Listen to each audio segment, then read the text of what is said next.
નમસ્કાર વિદ્યાર્થી મિત્રો, કિશોર ગજેરા યુટ્યુબ ચેનલમાં આપ સૌનું સ્વાગત છે। આપણે અભ્યાસ કરી રહ્યા છીએ પરિવર્તનશીલ અંદાજપત્ર, એનો દાખલો નંબર 10। મેસર્સ વત્સલ લિમિટેડના 31/3/21 ના રોજ પૂરા થતા વર્ષ માટે નીચેના આંકડા પ્રાપ્ત થાય છે। એમાં સ્થિર ખર્ચા, ભાડું અને કરવેરા, ઘસારો, વહીવટી ખર્ચ અને અન્ય સ્થિર ખર્ચ, ચાર સ્થિર ખર્ચા છે। અર્ધચલિત ખર્ચા, એમાં 50% ઉત્પાદન શક્તિ આપેલા છે। પરોક્ષ માલ સામગ્રી, પરોક્ષ મજૂરી, સમારકામની ભાવ અને વેચાણ વિતરણ, ચાર અર્ધચલિત ખર્ચ। અને ચલિત ખર્ચ પણ 50% શક્તિ આપેલા છે। પ્રત્યક્ષ માલ સામગ્રી, પ્રત્યક્ષ મજૂરી, પ્રત્યક્ષ ખર્ચા અને પેકિંગ ખર્ચ, ત્રણેય ચાર પ્રકારના ખર્ચા છે। પહેલું, સ્થિર ખર્ચા 100% સપાટી સુધી સ્થિર રહેશે, એટલે સ્થિર ખર્ચમાં કોઈ ફેરફાર થશે નહીં, પરંતુ 100% થી વધુ ઉત્પાદન ક્ષમતાએ તેમાં 30% વધારો થશે। જો 100% કરતા વધુ ઉત્પાદન ક્ષમતાએ કામ કરવું હોય તો એમાં 30% વધારો થશે। હવે અહીંયા આપણે એક વાત કરી લઈએ, છેલ્લે 3 નંબરની નીચે એવું કીધું છે કે વેચાણ કિંમત 3 નંબરની નીચે કે ઉપરની વિગતોના આધારે 50%, 75%, 100% અને 125% સપાટીએ પરિવર્તનશીલ બજેટ બનાવો। એટલે આપણે 50%, 75%, 100% અને 125% બનાવવાનું છે। ટૂંકમાં સ્થિર ખર્ચમાં 100% સપાટી સુધી આ ત્રણેયમાં એક સરખા રહેશે, પણ અહીંયા 30% વધારો થશે। નંબર 2, 50% ઉત્પાદન ક્ષમતાએ 8000 એકમોનું ઉત્પાદન થાય છે। તો હવે આ પદ મૂકતું જવાનું કે 50% એ 8000 તો 75% એ કેટલા, 50% એ 8000 તો 100% એ સીધા 16000 થાય, 50% એ 8000 તો 125% એ કેટલા, એટલે 20000। આવી રીતે પદ મૂકી દેવાનું। ત્રીજું, અર્ધચલિત ખર્ચા 40% થી 60% ક્ષમતા સુધી એક સરખા રહે છે। 40 થી 60% સુધી સરખા રહે છે। 60% થી 80% ઉત્પાદન ક્ષમતાએ તેમાં 10% વધારો થાય છે।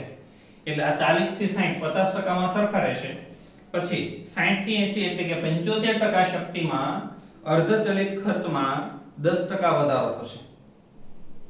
75% એ અર્ધચલિત ખર્ચમાં 10% વધારો થશે। ત્યાર પછી 80 થી 100% ઉત્પાદન ક્ષમતાએ તેમાં 20% વધારો થશે, એટલે અહીંયા 20% વધારો થશે। અને 100% થી વધે ત્યારે તેમાં 25% વધારો થશે। અહીંયા સરખા રહેશે, અહીંયા 10% વધારો થશે, આમાં 20% અને પેલામાં 25%। અર્ધચલિત ખર્ચમાં ચારે ચારમાં ફેરફાર થાય છે। 4, ચલિત ખર્ચા નીચે મુજબ ફેરફાર થાય છે ચલિત ખર્ચમાં।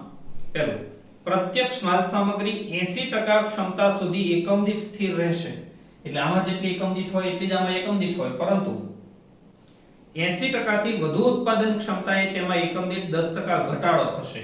એટલે આ 100 અને 125% માં એકમ દીઠમાં 10% ઘટાડો કરવાનો, યાદ રાખજો। નંબર 2, પ્રત્યક્ષ મજૂરી 80% ક્ષમતા સુધી એકમ દીઠ સ્થિર રહેશે, એટલે 50% માં અને 75% માં એકમ દીઠ સ્થિર રહેશે।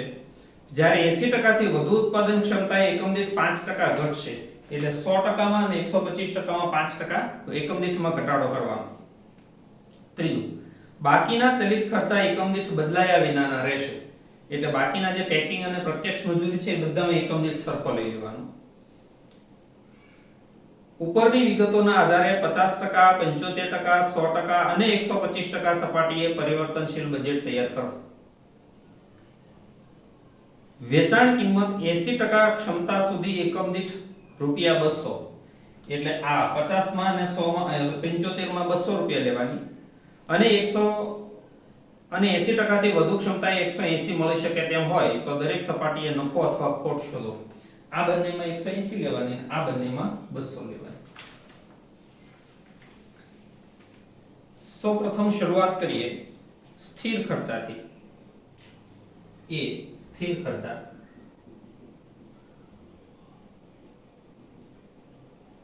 એમાં પહેલું છે ભાડું અને કરવેરા।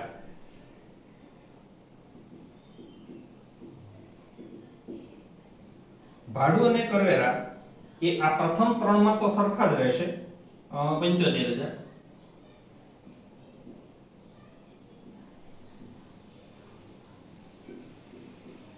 પરંતુ અહીંયા આવતા 30% વધારો થશે, એટલે 57500 થાય। એકમ દીઠ જોઈએ તો 75000 ભાગ્યા 8000 એટલે 9.38 375 આવે એટલે 38 લખી દઈએ 6.25 અને 4.68 અથવા 69 અને 4.87 ચલો આવી જ રીતે બાકીના ત્રણેય ખર્ચા પણ લઈ લેવાના હવે છે ઘસારો 1 લાખ આ ત્રણ પરિસ્થિતિમાં 1 લાખ રહેશે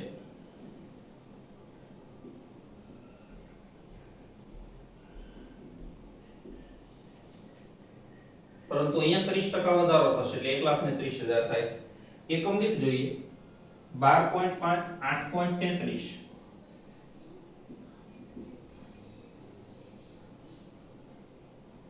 6.25 અને 6.5 5 અથવા 50 ત્યાર પછી છે વહીવટી ખર્ચ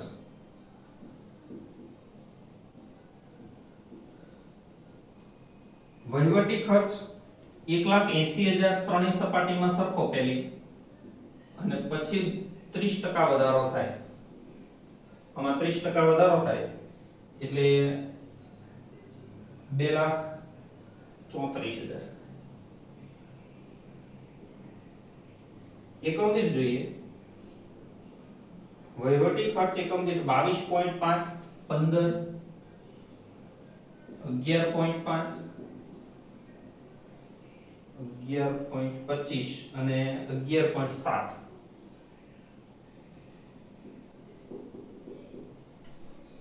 ત્રીજો છે ચોથો ખર્ચ અન્ય સ્થિર ખર્ચ 45,000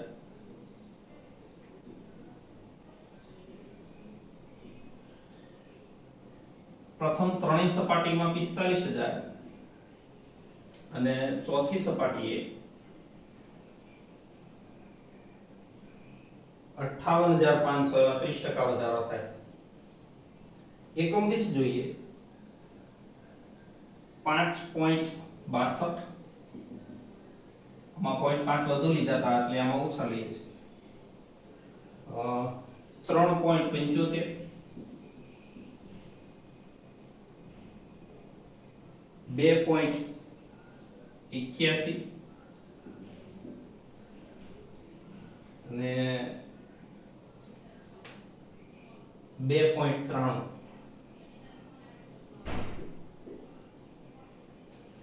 આનો સરવાળો એ કુલ સ્થિર ખર્ચા કહેવાય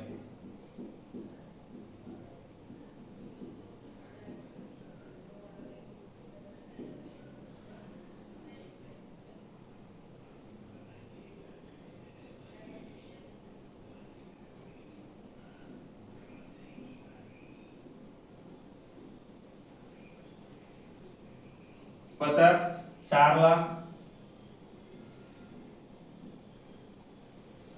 33.33 4 लाख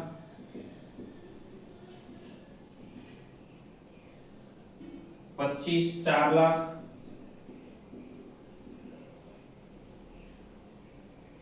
અને 26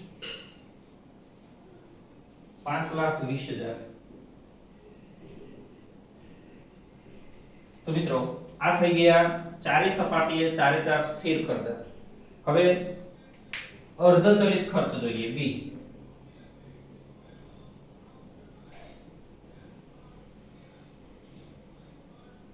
અર્ધચલિત ખર્ચ એમાં પહેલો છે પરોક્ષ માલ સામગ્રી પરોક્ષ માલ સામગ્રી પહેલામાં 1,20,000 પછી 75% માં એમાં 10% વધારો થાય એટલે 1,32,000 પછી 20% વધારો થાય એટલે 1,44,000 અને પછી 25% વધારો થાય એટલે 1,50,000 આવી રીતે 10% 20% અને 25% વધારો થશે અર્ધચલિત ખર્ચમાં 1,20,000 ભાગ્યા 8,000 એટલે 15 11 9 અને 7.5. ચલો પરોક્ષ માલ સામાન પછી આવશે પરોક્ષ મજૂરી. અહીંયા 80000, 10% વધારો થાય એટલે 88000, 20% વધારો થાય એટલે 96000 અને 25% વધારો થાય એટલે 1 લાખ. એકમ દીઠ આવશે 10 7.33 6 અને 5.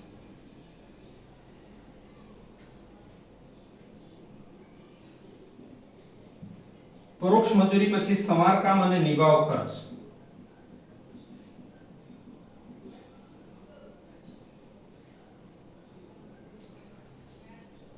પચાસ ટકામાં 60000, આમાં 10% વધારો થાય એટલે 66000, આમાં 20% વધારો થાય એટલે 72000 અને આમાં 25% વધારો થાય એટલે 75000. એકમ દીઠ જોઈએ 7.5 5.5 4.5 અને 3.75. વેચાણ વિતરણ ખર્ચ.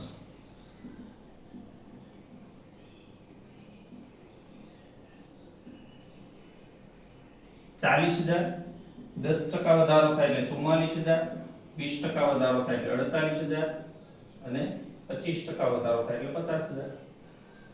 એકમ દીઠ આવે 5 3.67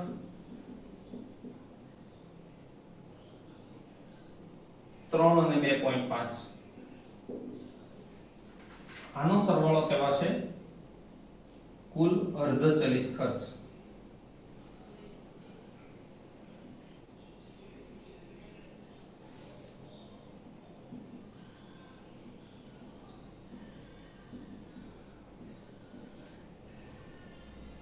₹37.5 3 લાખ. જો આમાં ગણીએ તો આમાં પણ 3 લાખ, 10% વધારો થાય એટલે 3,30,000, 20% વધારો થાય એટલે 3,60,000 અને 25% વધારો થાય એટલે 3,75,000 એમ થાય. સરવાળામાં પણ એ જ દરે વધારો લાગુ પડે. 3,30,000 ભાગ્યા 12,000 એટલે 27.5, 22.5 અને 18.75. આ હતા અર્ધચલિત ખર્ચા. હવે ચલિત ખર્ચા સી.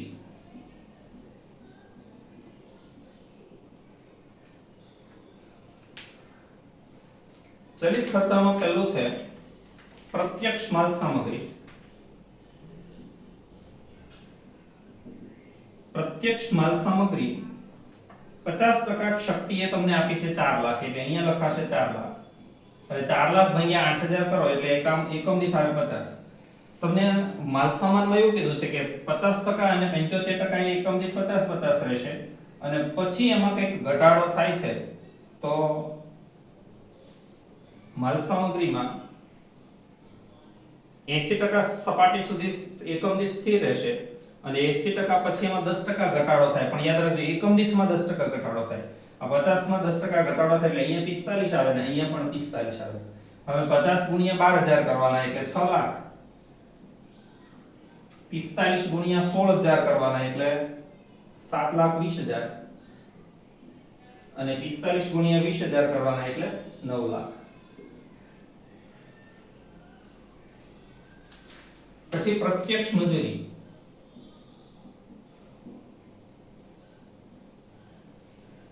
એ એકમ દીઠ 2,40,000, 2,40,000 ભાગ્યા કરીએ 8000 એટલે એકમ દીઠ આવે 30. હવે અહીંયા પણ 30 રહે. તમને ચોથાના બીજા નંબરમાં કીધું છે કે મજૂરીમાં 80% સપાટી સુધી એકમ દીઠ સ્થિર રહેશે એટલે 30 ની 30 જ રહેશે. જ્યારે 80% થી વધુ ઉત્પાદન ક્ષમતાએ એકમ દીઠ 5% ઘટશે એટલે આમાં 5% નો 1.5 નો ઘટાડો થાય એટલે 28.5 અને અહીંયા પણ 28.5 થાય. 30 ગુણ્યા 12000 એટલે 3,60,000, 28.5 ગુણ્યા 16000 એટલે 4,56,000 28.5 ગુણ્યા 20,000 એટલે 5,70,000. બાકીના ખર્ચામાં એકમ દીઠમાં કોઈ ફરક પડતો નથી. પ્રત્યક્ષ ખર્ચા 1,20,000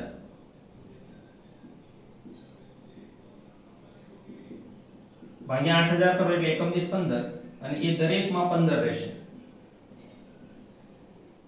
15 ગુણ્યા 12,000 એટલે 1,80,000. 15 ગુણ્યા 16,000 2,40 અને 3 લાખ.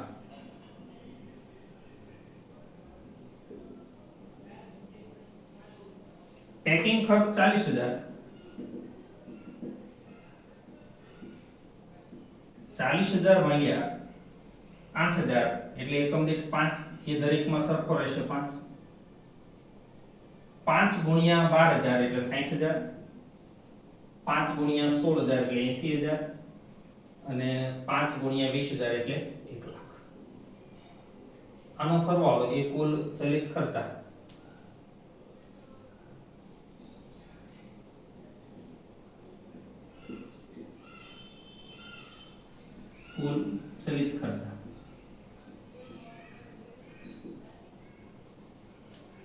એનો સરવાળો થાય એકમ દીઠ 100 8 લાખ,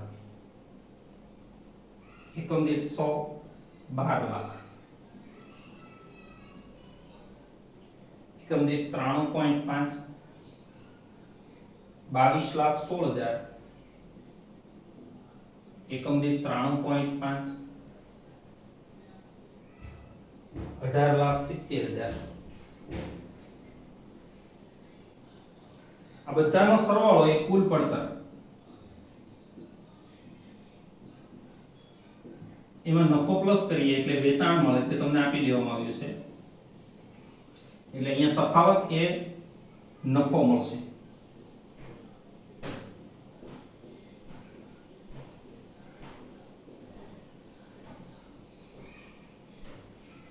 કુલ પડતર જોઈએ 15 લાખ એટલે આ એબીસી નો સરવાળો 50 37.5 અને 100 નો એટલે અહીંયા આવશે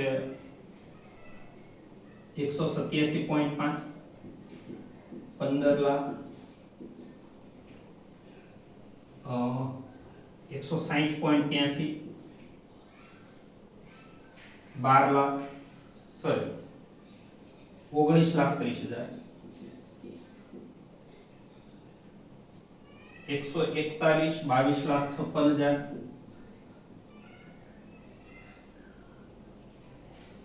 132.25 27,65,000.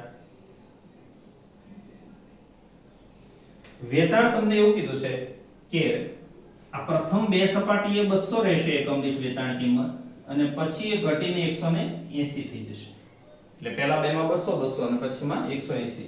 200 ગુણ્યા 8,000 એટલે 16 લાખ. 200 ગુણ્યા 12,000 એટલે 24 લાખ. 180 ગુણ્યા 16,000 એટલે 28,80,000 અને 180 ગુણ્યા 20,000 એટલે 36 લાખ. અને આનો તફાવત એ નફો 1 લાખ અને એકમ દીઠ આવશે 12.5. એ એકમ દીઠ 39.17 અને 4,70,000 39 6,24,000 અને 47.75 અને 8,35,000. જો અભિપ્રાય માંગ્યો હોય તો 125% ક્ષમતાએ ઉત્પાદન કરવું જોઈએ, કારણ કે એમાં સૌથી વધુ 8,35,000 નફો થાય છે. Thank you friends.